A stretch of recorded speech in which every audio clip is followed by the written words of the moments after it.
All right. Well, welcome everyone to the Happy Farm D podcast. Today I have a very special guest to talk to us about all her wealth of knowledge and experience over the years. She is a pharmacist and a certified nutrition specialist. And I have Miss Gail Clayton. Welcome to the podcast. Thank you so much for being here. Hi, John. Thanks for inviting me. Absolutely. One thing that you had mentioned before we got on is kind of tell my story. So I graduated as a pharmacist in 1988 and worked as a pharmacist for many years. And then in the early 2000s, I started getting sick and, lots of neurological problems, mood changes, digestive problems, just all kind of mystery illnesses. And I went from doctor to doctor looking for answers.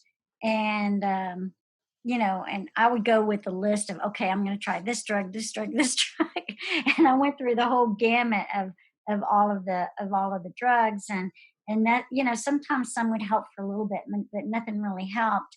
And then a friend of mine, she says, "Well, why don't you consider cutting out gluten?" And I was like, "What? Why should I do that?" And she's like, "Well, I heard that diet can really play a big role." And so I tried it, and wow, it really it really helped a lot.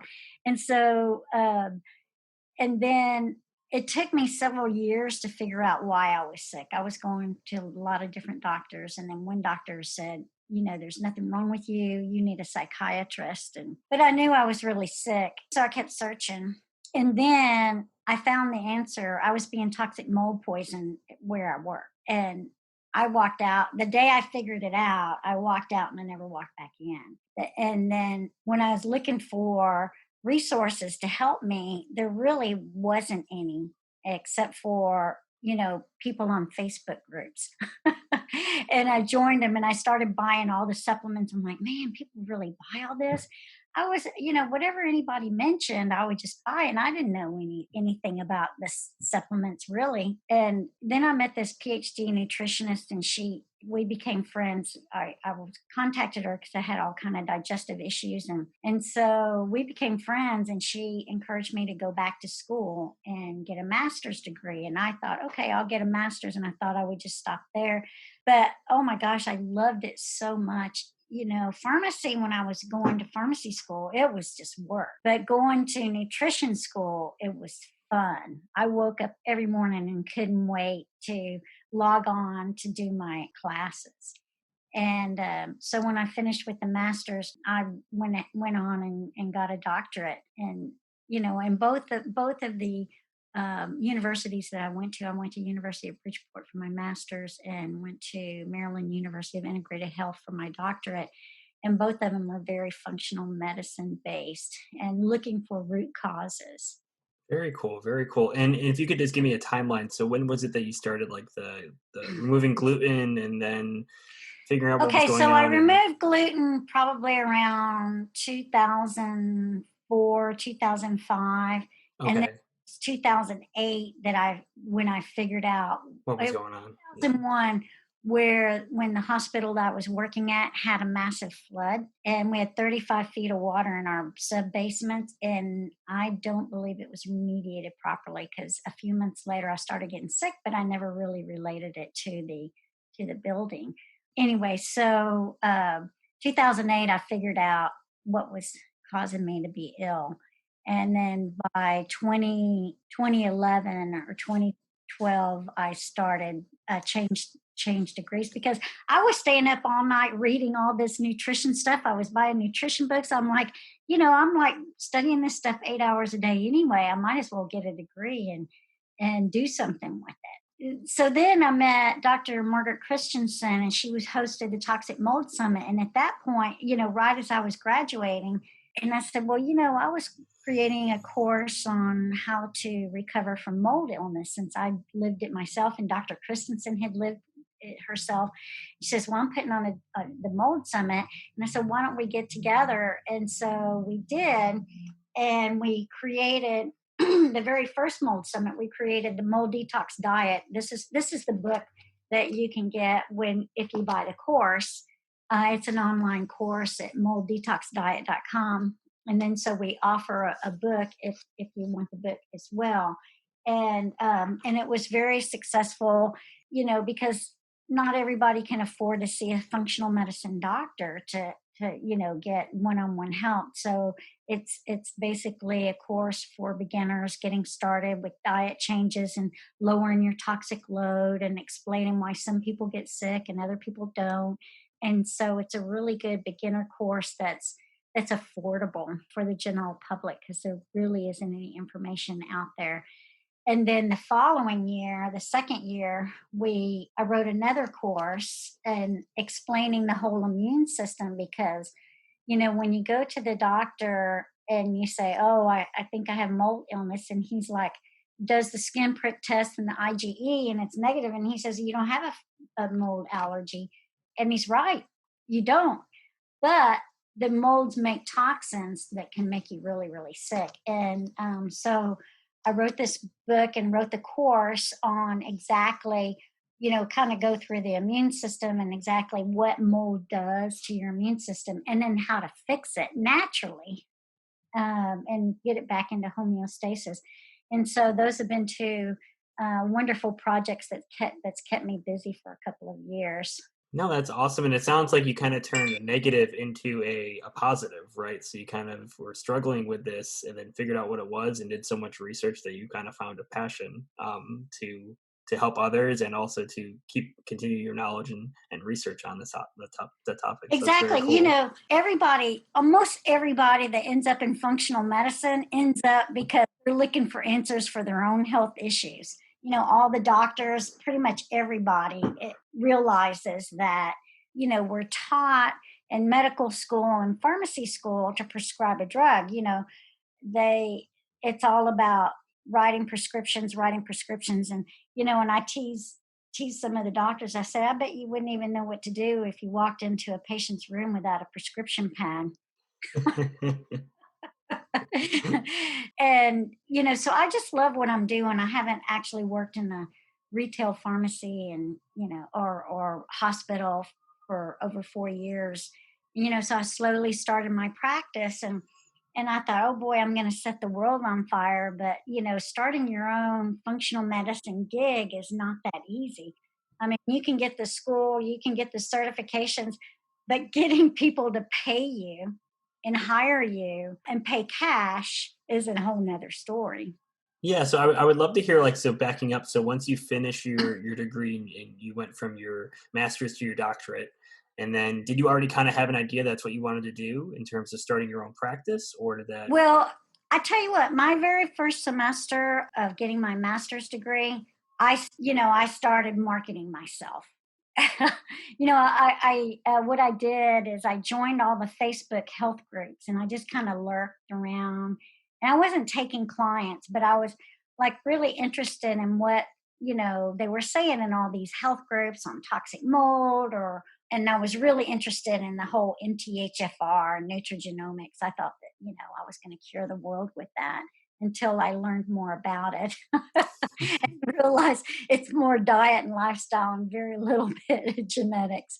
Yeah, so I joined all those groups and being a pharmacist, you're highly respected.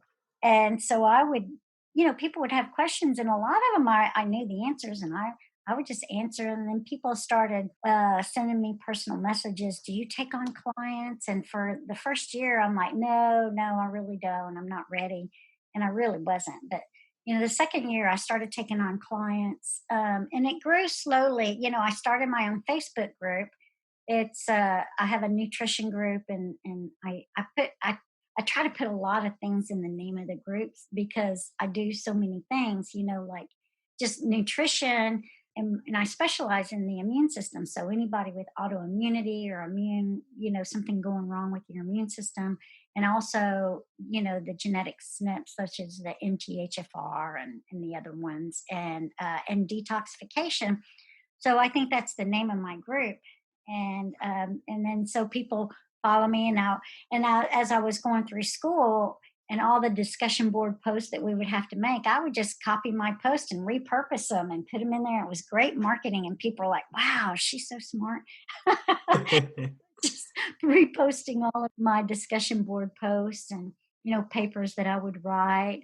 And, I just enjoyed sharing my knowledge, and I was on there just giving out information left and right. And next thing you know, I have 12,000 followers and a full schedule.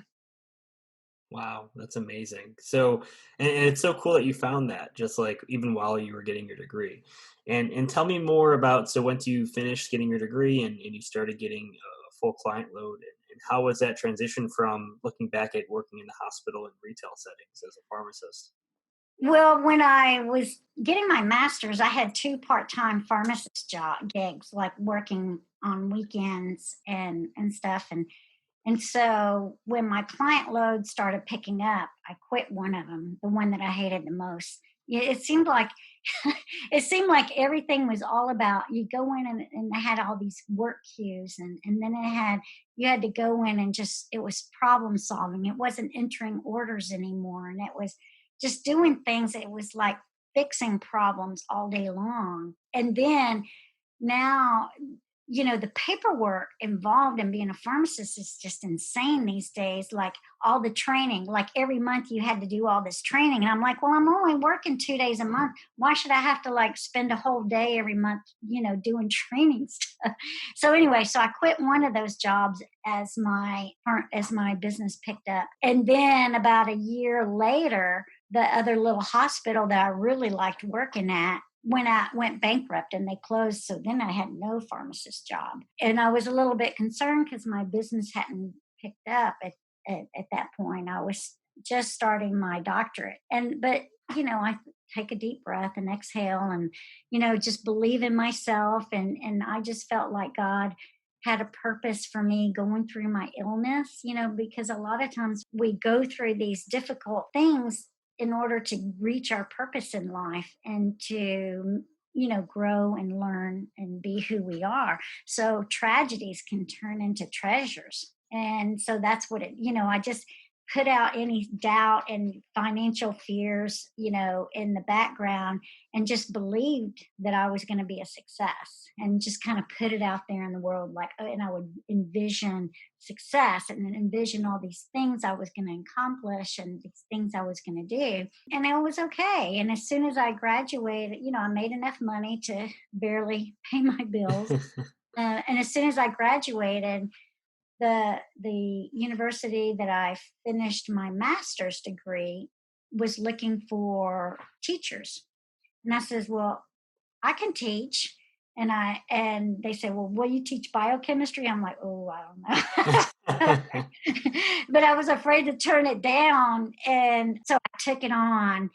And boy, I relearned it, and I learned it was such a good thing that I did, because I learned it so well, and I rebuilt the course and everything. And my students love me because I bring a lot of nutrition knowledge in with every biochemical concept. When I was in pharmacy school, it was all about memorizing the structures of the Yep.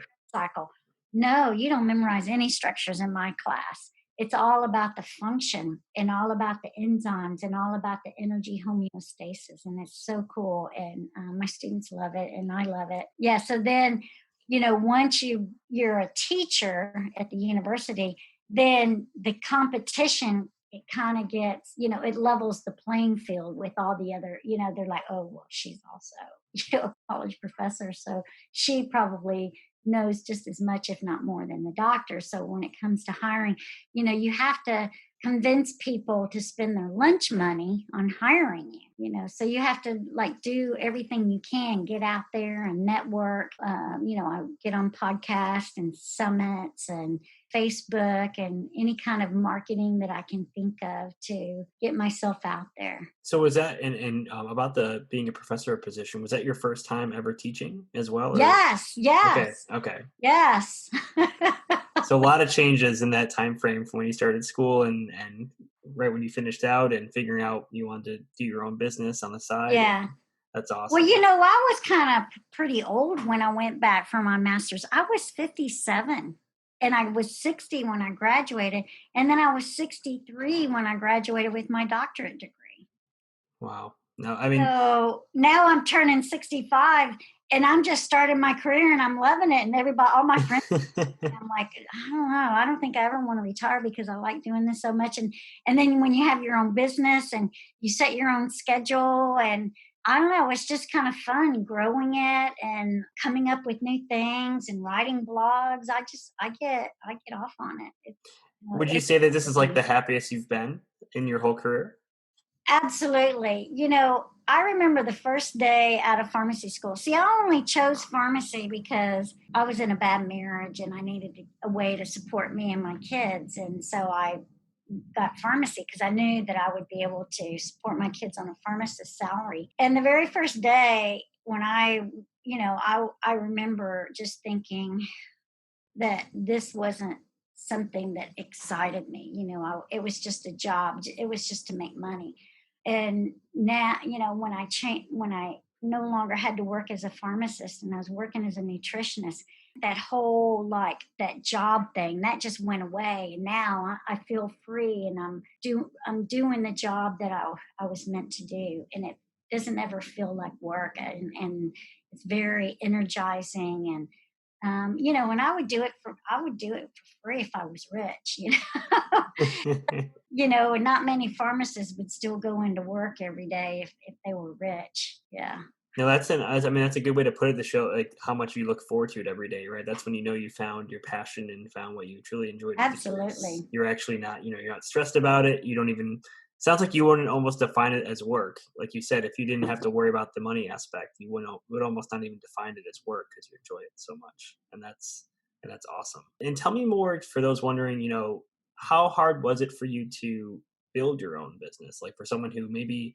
has a passion in something like nutrition or some other topic, but something maybe a little bit outside of pharmacy, right? But they want to kind of start, or it could be in pharmacy, but they want to start their own business. How hard was that for you, and how much, was it very difficult for you to do? I know you had to do a lot of research, I'm sure, but how was that process of doing that? Well, I'm not very smart, business savvy, and I'm not very organized. I had no idea how to keep books, and I still don't. So I just kind of would throw receipts in a shoebox, and at the end of the year, like I would stress out over it and try to figure out what to do with everything. But I knew I had to form an LLC, and my daughter had one, so I asked her questions, and I knew I had to get a website, and I hired somebody that was horrid, and I had the worst website ever, and I think I would have made a lot more money starting off if I had a good website. But then as I was finishing up my doctorate degree, I came up with more money and I hired somebody else, and she did a fantastic job, and my business tripled when I got the new website. Gotcha. No, no, that definitely is huge. You are right. Like that can make or break. Yeah, right. The business. Yeah, So and yeah. so I had to figure out the logistics of it all, like how do I collect money and how do I set up the call and how do I schedule, and how do I keep books, and nobody had ever told me that they had these fantastic online platforms that do it all for you. Finally, I tried two of them, that they were two or three, and they were awful. And then I ran into the one that I'm using now. It's low cost and it lets you scale up as your business grows. So, I tell my students to go ahead, and it's called Practice Better. And I'm not making any money off of this, but I think everybody should look into to Practice Better. And you can open up a Sprout account for free. And you can set up your whole back office, and they have videos. So basically, I would watch a video and I would pause it, and I would do it on my back office to where I got my whole office set up. You have protocols. You can make videos and put it in there, and set up your payment system through there through Stripe, and they have a video show you how to do everything. And they have widgets for your website for online scheduling.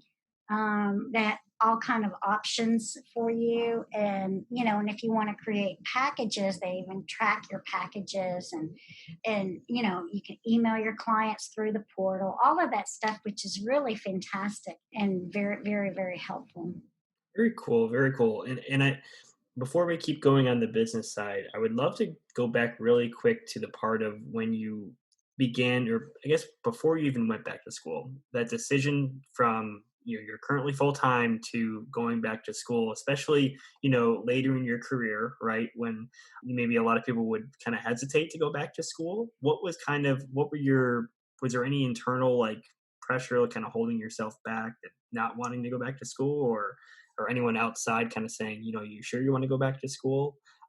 For others who maybe are thinking, maybe they want to try a different career path from pharmacy. Well, I was really scared. I thought I was too old and I was a little bit scared about the money. But, the thing is, once I had gotten sick and realized conventional medicine had no answers, and then I was open to nutrition and I was open to supplements and I got so much help, then I realized that every day that I went into the work at the pharmacy, that I was not helping anybody.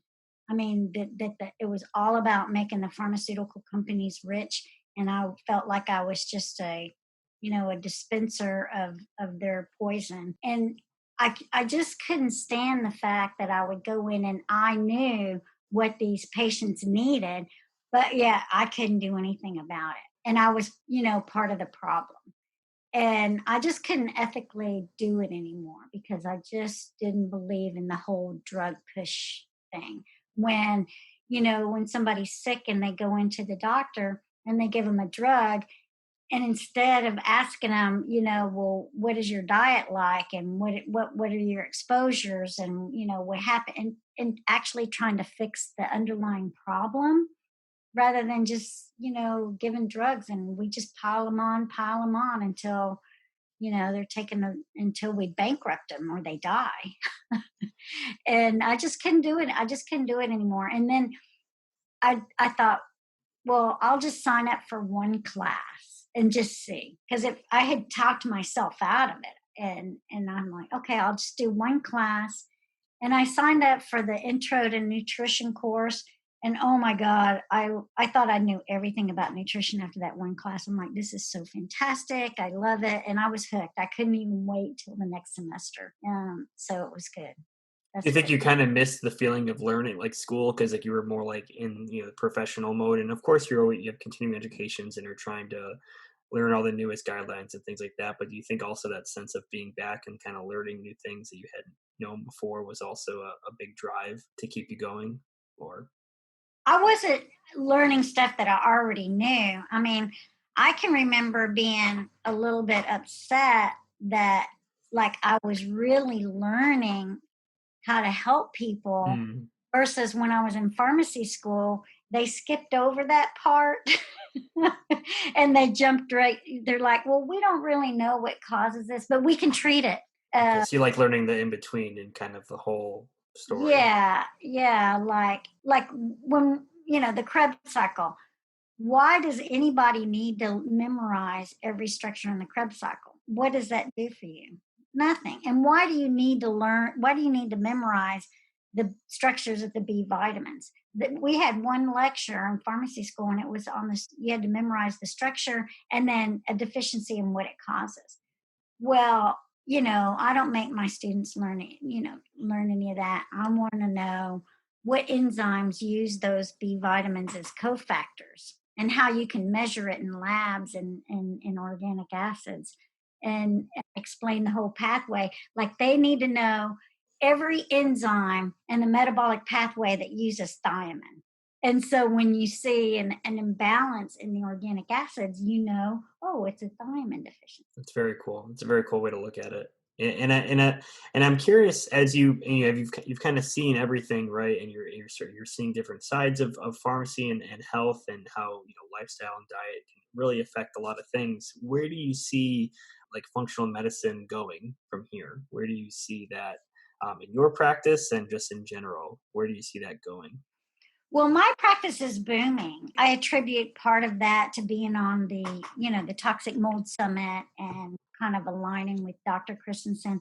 It really helps when you're aligned with somebody who's already made it to like celebrity status and they promote you. That's very, very helpful. So you want to be connected to as many people that can, or that are open to promoting you as possible. So as far as functional medicine, I mean, we're headed in that direction. People are sick of being sick, and people are looking for answers. And social media has really kind of helped functional medicine a lot because um, people are people will ask on social media, you know, well, what are you doing for your migraines, or what are you doing for your fibromyalgia or your autoimmune disease? And they'll like say, well, join Gail's Facebook group. She has lots of good stuff. Or they'll join thyroid 411 group. The Hashimoto's group, and they've got a group for MTHFR and a group for everything that ails you. There's a Facebook group. And so everybody's sharing information, and it's all about, natural remedies, and it's not about the drugs. And so people are opening up and realizing that there's real help out there from people that are studying and specializing in functional medicine. And I've been able to, put autoimmune diseases in remission, and my and restore the life. There's nothing like it when you can restore somebody's life to normal functioning, and they're able to go back to work, or they're able, it saves their marriage, saves their family. They're able to get up out of bed and have a real life again. I mean, that just does it for me. No, that's awesome. I love the way you put that. Just getting like quality of life back is so huge, right? And when you were saying earlier also how you were realizing, with pharmacy, it kind of was just solving the problem with a medication, right? Take this, and we don't really know in between, but this helps those symptoms, right? I can think about not a handful, but probably a good 3 to 4 people that I went to school with myself who kind of towards the latter years of pharmacy school kind of realized like, oh, like I kind of want to, like kind of what you're saying, right? I kind of want to learn more about like how to do more natural, homeopathic, more non-pharmacological ways, not just fixing something with a pill kind of deal. And I know I'm curious if that's becoming. I would assume it's probably becoming more popular as we go. More and more people are kind of starting to feel that way, or even trying to have a combination, along with pharmacy. But hey, let's try non-pharmacologic ways first and see if we can fix what's going on. You know, before giving a medication, or only maybe short term you'll have to take a medication while we're working on these new ways to help you. But I feel like that's very interesting, very cool way to look at it. Yeah, hopefully that's the way that people are headed, but there's still a lot of opportunity for education out there. There's a lot of room for all of you pharmacists to turn, to jump ship and come to the other side.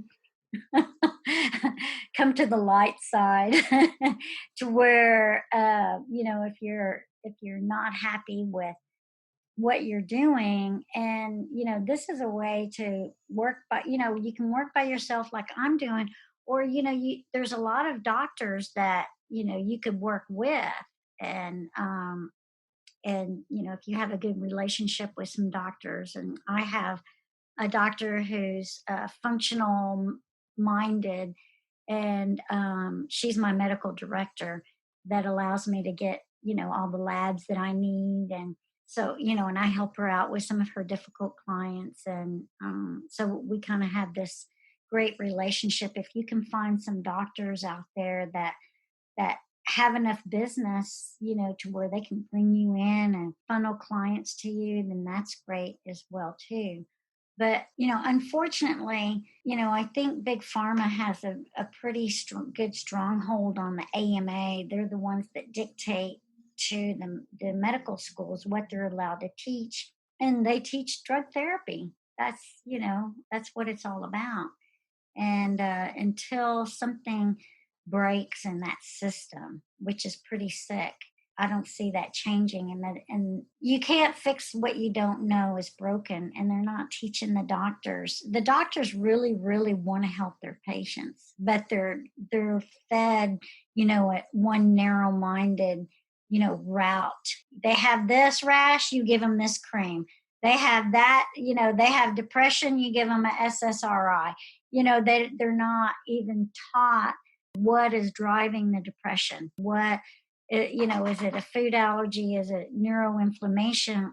Is it a fatty acid imbalance? Is it a nutrient deficiency? What are the drivers, that's making some people have their symptoms? And that part is just totally skipped. Well, that brings up, as we wrap up here, I would love to ask, so if, people listening now, they're, interested in possibly looking more into this, right? Functional medicine, nutrition. Mhm. What would you recommend for like their first steps, right? Like they don't know too much about it, right? Again, pharmacy's what you're saying. They don't really talk too much, a little bit of nutrition, but not really functional medicine. Mhm.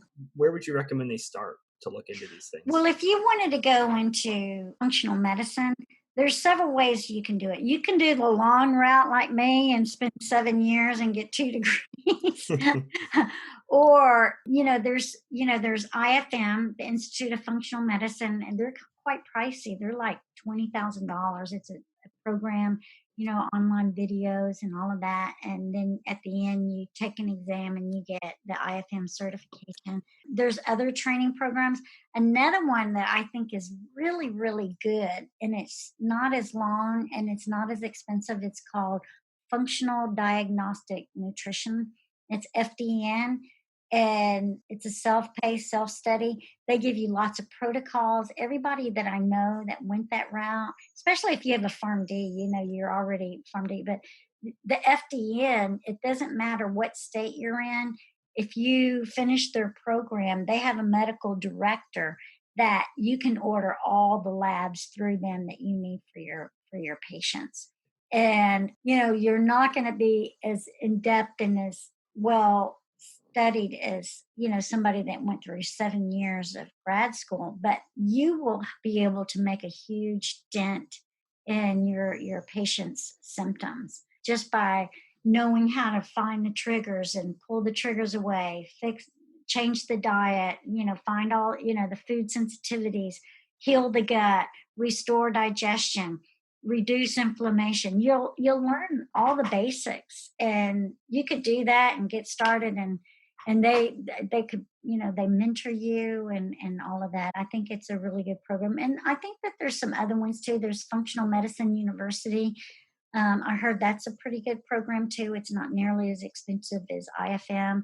And then, of course, there's several universities that offer master's degree. They're online. I did my master's degree online with University of Bridgeport. There's UWM, Bridgeport, Maryland University of Integrative Health, and I think there's a couple of more. And then, of course, I think there's 2 doctorate of nutrition programs out there that are online too, as well. But yeah, so there's different ways you can do it, and some people, they don't even do that. They just watch the webinars. You can, like all of those lab companies have webinars that are free. You could just webinar yourself to death on those things. I, I get so many emails of all these webinars, and I'm like, I just don't have time for them all. You could probably get a PhD just watching all the free webinars that's out there by everybody. No, that's great information. Thank you so much for that. And I really want to thank you again for being on the episode today and joining us on the podcast and providing us with all this information and all your knowledge and experience. And what would be the best way for people to reach out to you if they have any questions or are interested with more about what you do and your courses and things like that? You can go to my website. It's drgailclayton.com. That's DRGAIL. And then my last name, CLAYTON. You can, send me a message through my website. You can join my Facebook group. You can like me on Facebook. I have my Facebook pages. Yeah. So, but the thing is, if you really are passionate about learning nutrition, you feel that that's your calling, just take one course. Just challenge yourself. You don't have to say, okay, I'm going to make a commitment and go 2 years or 7 years like Gail did. Just sign up and take one course and see if that's for you. Don't be scared and believe in yourself. You just have to. Anytime a negative thought would come in my mind, I would push it out and then replace it with the positivity and yeah, like I just knew that God had wanted me coming down this path, and I just knew it was going to be successful, and it is. No, that's awesome, and I think that's great advice. Just you never know until you try it, right? You don't know. Even just one course, you might Yeah, and what look for you. You how old may I love it. am. I did motivate somebody to go back to school. She was like 48, and she's like, "Dang it, Gail went when she was 57, and I'm only 48. I can do it too." And so Well, I think so that's you're also never too old. yeah, like exactly what you're saying. You can at any time in life, right? You can always go back and learn more or find your passion, and you never know. You take one course, and that could be the beginning of a whole new career It path, could. which It is could. awesome. So, if you want to learn all about the immune system, this is for practitioners, the Advanced Mold Immune course. You can go to molddetoxdiet.com and sign up for the course. I actually give the first video for each of these courses for free. This is more of the layperson get started, the mold detox diet course, and then this is mostly for practitioners and all animated videos. Even if you just want to learn how the immune system works and fixing your own, if any kind of autoimmune disease, I mean, if you want the answers, I wrote the book. Awesome. Well, thank you so much, Gail. I really appreciate your time, and thank you so much again for being on the podcast. Thanks, John. I enjoyed it. Hey, all. Thanks again so much for joining us today on this episode of the Happy PharmD podcast. I really hope you got to see a whole new perspective of how pharmacy can be, and also, not being afraid of changing gears and possibly either going back to school to become an expert in a certain field or just growing interest in something else other than traditional pharmacy, going back to functional medicine or what have you. But there are so many options out there. It is literally endless. And, it's never too late. At any age, you can always go back to school to increase your knowledge or to change up what you've been currently doing. Also, please reach out to us with any questions. Again, we're always here to speak with you, to offer our expertise, and also just to help you out in any way possible, whether career-wise or in any other option as well. And lastly, this will be, for the moment, this will be our last episode. We are taking a pause at the moment. We are going to be switching more to different live events with the Happy PharmD. So please stay tuned. Reach out to us again with any questions. And as always, thank you, all of you, so much for listening to the Happy PharmD podcast. We really appreciate it, and we look forward to the future. Thank you guys so much again. Bye-bye.